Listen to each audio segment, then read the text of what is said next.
Sanguji, Dam Art Museum. May information ako about doon. Sanguji. Sanguji.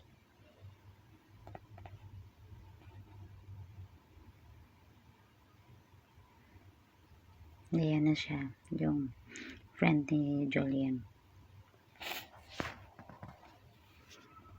Yan, tinawagan niya si Julian kasi nga ipaalam niya na naka-loan siya doon sa sa loan shark ba na malaki ang interest. Tapos hindi niya kasi alam, akala doon niya bangko, kaya ginawa niya collateral yung bahay ni Julian. Doon niya in-address, doon siya nagpa-address. Kaya ayan, may naghahanap na sa kanya kasi hindi na siya nakabayad. I-auction na nila yung bahay ni Julian. Hindi alam ni Julian yan.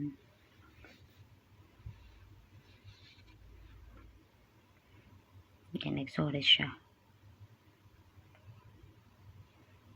Tapos mahuli siya yan.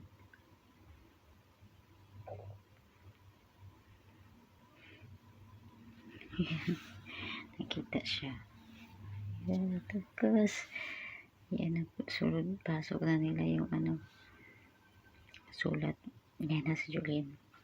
Bakit nasa bahay?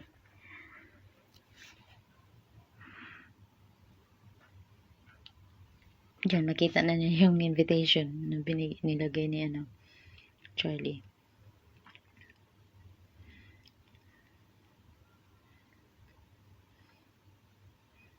Sabi niya, ang duwag daw talaga ni Charlie.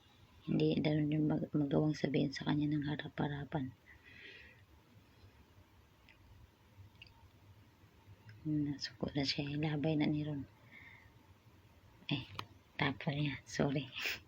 Pagtukabisaya ako. Tapos yan.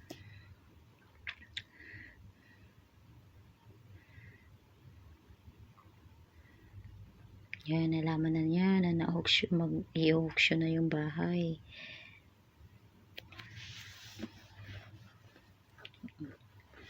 Kasi hindi nakabayad ng utang. Nagtaka siya, bakit daw? Tapos nakapangalan kay Anjo yung utang.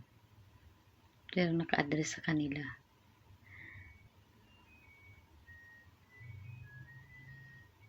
Yan, inanap niya yung titulo, yung documents ng bahay. Tsaka lupa. Yan. Magdugma nga. Yan nga yung ipapa-auction.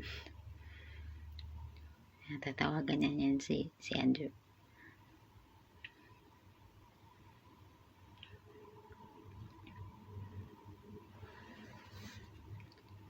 Yan, paano niya masagot? Hinahabol na siya.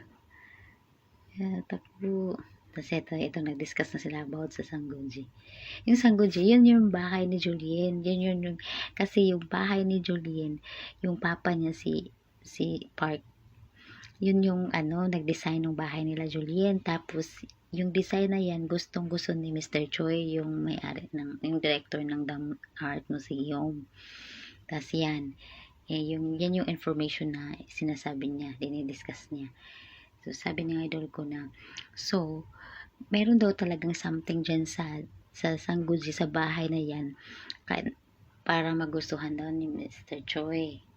Kaya sabi niya, kailangan daw nila malaman kung ano daw yun. Ayan. Kasi nagtanong siya, bakit mo alam daw to? Totoo ba talagang papa mo yung, ganyan, friend daw ng papa niya? Tapos sino ba yung papa mo? Sabi niya, papa mo talaga yun? Tapos yan na, dumating na si